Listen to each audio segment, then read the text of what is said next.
Human rights are the idea that no matter where you were born or what religion you're from, you are entitled to the same rights and freedoms as every other person. Following the atrocities that were committed in the Second World War by all belligerent nations, the global community was in desperate need of an international organization to promote peaceful relations between nations, promote social progress, and most importantly, to protect human rights. This organization is known today as the UN, and one of its many goals is to promote human rights around the world. One of the ways which they did this was by drafting the Universal Declaration of Human Rights, or UDHR for short, which is a document declaring the basic human rights of all people on Earth. This document laid the foundation for human rights laws in many UN member states. Some of the rights included in the UDHR are the right to life, liberty, and security of person, the right to not be held in slavery, and equality in the eyes of the law.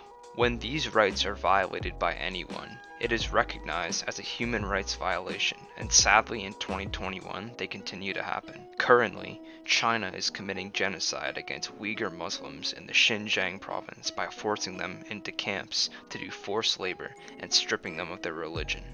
In Myanmar, peaceful pro-democracy protests have been taking place, and over 500 people have been killed by government forces just for exercising their right to peacefully protest. The sad part is, this is just in 2021 so far. There is undoubtedly going to be more human rights violations in the coming months. There must be an organization that can uphold international law and condemn human rights violations, and that's where the UN comes in.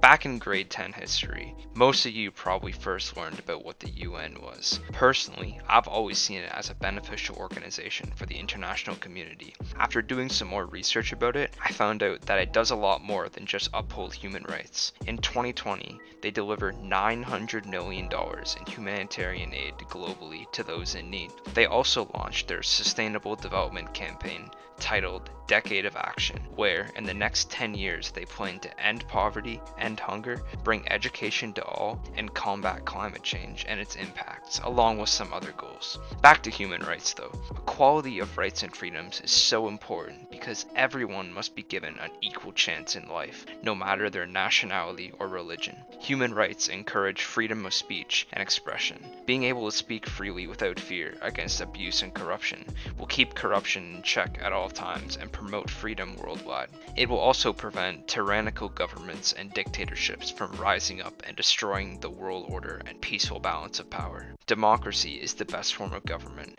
and it is through the preservation of human rights that it will be allowed to spread around the world.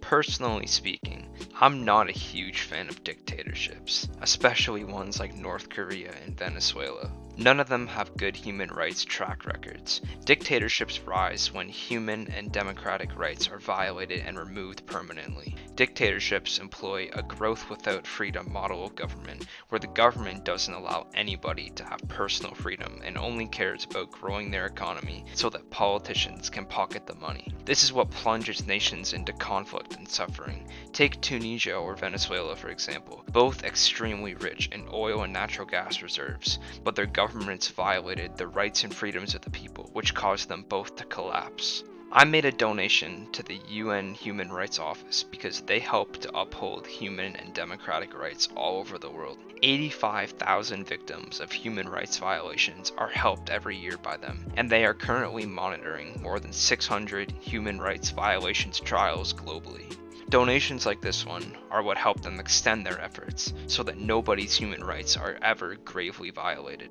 I selected this political action because I know I'm making a difference if my money is with the UN. Many charities nowadays aren't very transparent with their donations, and the money could just end up in the pockets of the founders. The UN, however, literally posts their financial statements at the end of each year on the internet for everyone to see. Every single transaction they make is documented and posted for all to see. If there was any corruption going on, the public would know right away. The UN is also the largest IGO in the world, and their positive impact has been seen through their peacekeeping missions and humanitarian aid. Take Cote d'Ivoire, for example. 3,000 Ivorians were killed during the election crisis of 2010, and 300,000 of them were refugees because of it. A civil war erupted, and 1,726 human rights violations were reported to the UN. The UN had deployed 11,792 peacekeepers to the region, and turned the country around in 5 years. In 2016, they had helped 250,000 refugees return. They helped disarm 70,000 combatants and reintegrate them into society, and lowered reported human rights violations to just 88.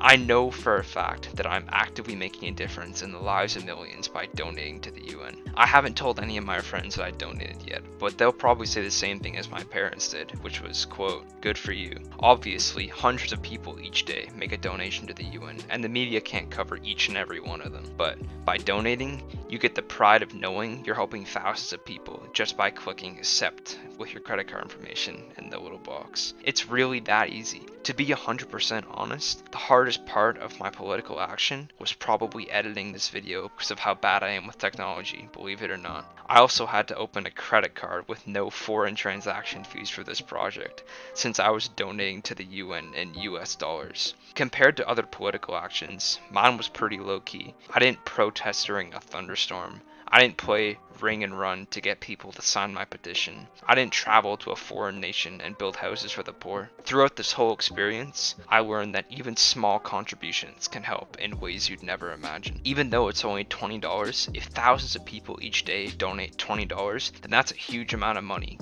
going towards helping those in poverty and those in need. Donating is so easy as well. All I did was punch my credit card numbers into the box and click accept, and I just donated. Considering how easy it is to make a donation, I think I'm going to continue to donate. Maybe to other charities as well, since it's good to spread the love. But for now, I'm going to donate $20 a month to the UN. I've always been passionate about human rights, and I think that donating and telling people to donate is a very easy way to get involved in politics and make a difference. Organizations like the UN are very dependent on donations if they'd like to accomplish all the goals outlined in their Decade of Action campaign, for example. And I think that if everybody donates, many, if not all of those goals can be accomplished. Without a doubt, the world would be a better place, and it is for that reason that I think everyone should donate. Thanks for listening.